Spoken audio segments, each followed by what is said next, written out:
जिनके आखिरी उंगली के नाखून का भी ऑपरेशन नहीं हुआ, वो आपको बाईपास कराने के लिए हॉस्पिटल का सजेशन देने आ जाएंगे। ये होते हैं रायचंद। सुनिएगा, आनंद लीजिएगा और ऑब्जर्वेशन देखिएगा। दांतों से नाखून काटने का, छोटों को जबरदस्ती डांटने का, पैसे वालों को गाली बकने का, मूंगफली के ठेले से मूंगफली चखने का, कुर्सी पे बैठ के कान में पेन डालने का और रोडवेज की बस की सीट में से स्पंज निकालने का। मजा ही कुछ और है, मजा ही कुछ और है। एक ही खूंटी पे ढेर सारे कपड़े टांगने का, साइकोलॉजी है। एक ही खूंटी पे ढेर सारे कपड़े टांगने का, नए साल पे दुकानदार से कैलेंडर मांगने का, ये एक शौक होता है। क्यों सेठ जी, इस बार कैलेंडर वैलेंडर नहीं आए क्या? मैंने कहा तेरे घर में जगह तो है नहीं टांगने की, क्या भाभी की चोटी पे टांगेगा कैलेंडर? पर आदमी मांगता जरूर है, फोकट की डायरी और कैलेंडर मांगने का। एक ही खूंटी पे ढेर सारे कपड़े टांगने का, नए साल पे दुकानदार से कैलेंडर मांगने का, चलती रेल में चढ़ने का, दूसरों की चिट्ठियां पढ़ने का, मांगे हुए स्कूटर को तेज भगाने का और खुद को नींद नहीं आने पे पत्नी को जबरदस्ती जगाने का। मजा ही कुछ और है, मजा ही कुछ और है। चोरी से फल फूल तोड़ने का, खराब ट्यूबलाइट और मटकों को फोड़ने का, पड़ोसन को घूर घूर के देखने का। भैया ऐसे खुश हो रहे हैं जैसे उनका चरित्र चित्रण हो रहा है। चोरी से फल फूल तोड़ने का, खराब ट्यूबलाइट और मटकों को फोड़ने का, पड़ोसन को घूर घूर के देखने का, अपना कचरा दूसरे के सामने फेंकने का, बाथरूम में बेसुरा गाने का और थूक से टिकट चिपकाने का। मजा ही कुछ और है, मजा ही कुछ और है। ऑफिस में लेट आने का, फाइल को जबरदस्ती दबाने का, चाट वाले से फोकट की चटनी डलवाने का। भैया थोड़ी चटनी देना। ऑफिस में लेट आने का, फाइल को जबरदस्ती दबाने का, चाट वाले से फोकट की चटनी डलवाने का, बारात में प्रेस किए हुए कपड़ों पे फिर से प्रेस करवाने का, ससुराल में साले से पान मंगाने का और साली की पीठ पे धोल जमाने का। मजा ही कुछ और है, मजा ही कुछ और है। ब्याज के माल से मलाई खाने का, थर्ड क्लास ससुराल को फर्स्ट क्लास बताने का। ससुराल किसी की बुरी नहीं होती और साला तो विवेकानंद जी से कम बुद्धिमान किसी का होता ही नहीं है। और ब्याज के माल से मलाई खाने का, थर्ड क्लास ससुराल को फर्स्ट क्लास बताने का, पंगत में बैठ के एक ही सब्जी के लिए दो दोने लगाने का, आरती में सबसे ज्यादा फटा हुआ नोट चढ़ाने का, दूसरे के टेलीफोन से चिपकने का, गुटके और पान इधर उधर पिचकने का, कमजोर से बेमतलब लड़ने का और पत्नी को रोज रोज परेशान करने का। मजा ही कुछ और है। मित्रों, श्रोताओं को भी कविता सुनाने का मजा ही कुछ और होता है, पर मन मेरा उस वक्त रोता है जब मजे के लिए शब्द अपने अर्थ खो जाते हैं और कुछ श्रोता तो बैठे बैठे ही सो जाते हैं, और कुछ श्रोता तो बैठे बैठे ही सो जाते हैं। यदि आप जीवित और जागृत हैं तो प्रमाण बताइए। कविता खत्म करता हूँ, तालियां बजाइए। ये मैंने एक प्रयोग की कविता सुनाई। मैंने पिता पर कुछ पंक्तियां लिखी। अमिताभ जी, ये हरिवंश राय बच्चन जी की स्मृति में कार्यक्रम है, इसलिए मैं कुछ पंक्तियां पिता पर पढ़ना चाहता हूं। सुनिएगा। माँ पर और पिता पर कुछ पंक्तियां आपके बीच निवेदित करता हूं। आप यहाँ जितने लोग बैठे हैं, मुझे नहीं मालूम कि किनकी माँ जीवित हैं और किन्होंने माँ को खो दिया, पर मेरा व्यक्तिगत मत यह है कि जिनकी माँ जीवित हैं, जिनके पिता जीवित हैं, वो दुनिया के सबसे संपन्न लोग हैं, वो दुनिया के सबसे अमीर लोग हैं, वो दुनिया के सबसे धनाढ्य लोग हैं।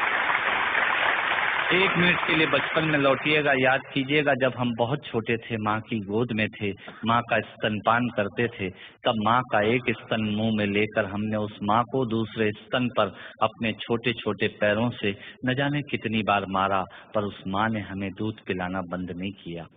मित्रों, लात खाकर भोजन देने की शक्ति उस परमपिता परमेश्वर ने दुनिया में यदि किसी को दी है, वो सिर्फ माँ को दी है। माँ के अलावा ताकत किसी के पास नहीं है। मैं उस माँ की वंदना में कविता पढ़ता हूँ। याद कीजिएगा उन दिनों में जब हम चौके में, रसोई में बैठकर खाना खाया करते थे और माँ खाना बनाती थी। उस वक्त थाली पर बैठकर हमने जब भी इधर उधर देखा, वो माँ समझ गई और उसने नमक का डब्बा हमारी तरफ सरका दिया। हमारे बिना बोले को समझने वाली वो माँ, जब हम उसे खो देते हैं, वो माँ हमें बहुत याद आती है। वो माँ जो हमारे परीक्षा देते जाते वक्त दही की कटोरी लेकर शगुन बनकर आकर खड़ी हो जाती थी, उसे हम खो देते हैं। वो माँ हमें बहुत याद आती है।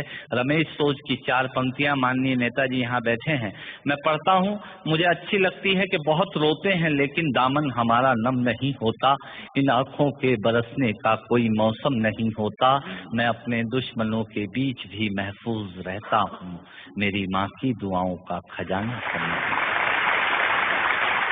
स्वामीनाथ पांडे की 3 पंक्तियां सुनाता हूँ। स्वामीनाथ पांडे ने 3 पंक्तियों का उपन्यास लिखा। अमिताभ जी बैठे हैं, जया जी बैठी हैं। 3 पंक्तियों में पूरा उपन्यास लिख दिया। उसने लिखा, एक विधवा माँ थी, उसके 2 बेटे थे। एक बेटा नीचे वाले माले पर रहता था, दूसरा बेटा ऊपर वाले माले पर रहता था।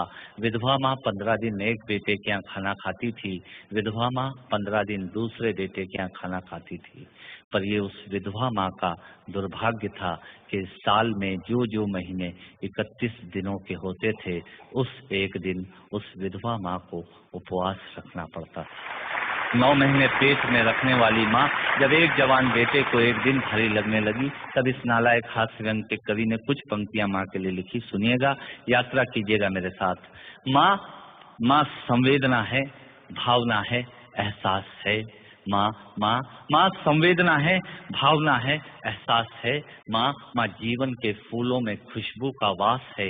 माँ रोते हुए बच्चे का खुशनुमा पलना है। माँ मरुथल में नदी या मीठा सा झरना है। माँ मरुथल में नदी या मीठा सा झरना है। माँ लोरी है, गीत है, प्यारी सी थाप है। माँ पूजा की थाली है, मंत्रों का जाप है। माँ आंखों का सिसकता हुआ किनारा है। माँ गालों पर पप्पी है, ममता की धारा है। माँ झुलसते दिनों में कोयल की बोली है। माँ मेहंदी है, कुमकुम है, सिंदूर है, रोली है। माँ कलम है, दवात है, स्याही है। माँ परमात्मा की स्वयं एक गवाही है। माँ त्याग है, तपस्या है, सेवा है। माँ फूंक से ठंडा किया हुआ कलेवा है। माँ अनुष्ठान है, साधना है, जीवन का हवन है। माँ जिंदगी के मोहल्ले में आत्मा का भवन है। माँ चूड़ी वाले हाथों के मजबूत कंधों का नाम है। माँ काशी है, काबा है और चारों धाम है। माँ चिंता है, याद है, हिचकी है। माँ बच्चे की चोट पर सिसकी है। माँ चूल्हा, धुआं, रोटी और हाथों का छाला है। माँ जिंदगी की कड़वाहट में अमृत का प्याला है। माँ पृथ्वी है, जगत है, धूरी है। माँ बिना इस सृष्टि की कल्पना अधूरी है। तो माँ की ये कथा अनादि है, ये अध्याय नहीं है, और माँ का जीवन में कोई पर्याय नहीं, और माँ का जीवन में कोई पर्याय नहीं है। तो माँ का महत्व दुनिया में कम हो नहीं सकता, और माँ जैसा दुनिया में कुछ हो नहीं सकता। माँ जैसा दुनिया में कुछ हो नहीं सकता।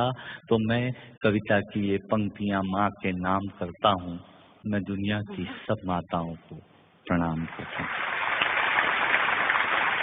और कहा साहब के बिना पिता के माँ का अस्तित्व नहीं होता। किसी ने शेर कहा कि पके फल पेड़ों से रिश्ता तोड़ जाते हैं, और अपाहिज बाप हो जाए तो बेटे छोड़ जाते हैं। पिता जब पुत्र को बाजार में ले जाता है और जेब में 50 रुपए होते हैं और बच्चा 200 रुपए के सामान को खरीदने की जिद करता है, उस वक्त एक पिता की विवशता और बच्चे की जिद, इसके बीच के एहसास में खड़े होकर पंक्तियां सुनिएगा, पिता क्या होता है। अमिताभ जी आपको समर्पित करता हूं। अमर सिंह जी बैठे हैं। पिता जीवन है, संबल है, शक्ति है। पिता सृष्टि के निर्माण की अभिव्यक्ति है। पिता अंगुली पकड़े बच्चे का सहारा है।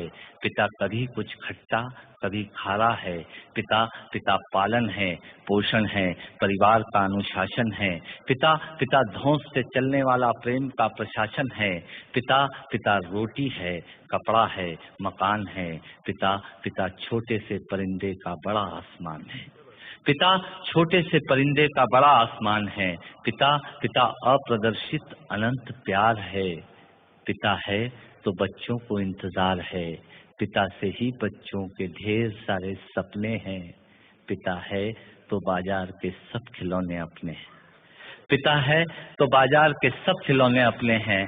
पिता से परिवार में प्रतिपल राग है। पिता से ही माँ की बिंदी और सुहाग है। पिता परमात्मा की जगत के प्रति आसक्ति है। पिता गृहस्थ आश्रम में उच्च स्थिति की भक्ति है। पिता अपनी इच्छाओं का हनन और परिवार की पूर्ति है। पिता पिता रक्त में दिए हुए संस्कारों की मूर्ति है। पिता एक जीवन को जीवन का दान है। पिता दुनिया दिखाने का एहसान है। पिता सुरक्षा है अगर सिर पर हाथ है। पिता नहीं तो बचपन अनाथ है। पिता नहीं तो बचपन अनाथ है। पिता नहीं तो बचपन अनाथ है। तो पिता से बड़ा तुम अपना नाम करो। पिता का अपमान नहीं, उन पर अभिमान करो, क्योंकि माँ बाप की कमी को कोई पाट नहीं सकता और ईश्वर भी इनके आशीषों को काट नहीं सकता। विश्व में किसी भी देवता का स्थान दूजा है। माँ बाप की सेवा ही सबसे बड़ी पूजा है। विश्व में किसी भी तीर्थ की यात्राएं व्यर्थ हैं यदि बेटे के होते माँ बाप असमर्थ हैं। यदि बेटे के होते माँ बाप असमर्थ हैं, वो खुश नसीब हैं माँ बाप जिनके साथ होते हैं, क्योंकि माँ बाप के आशीषों के हाथ हजारों हाथ होते हैं।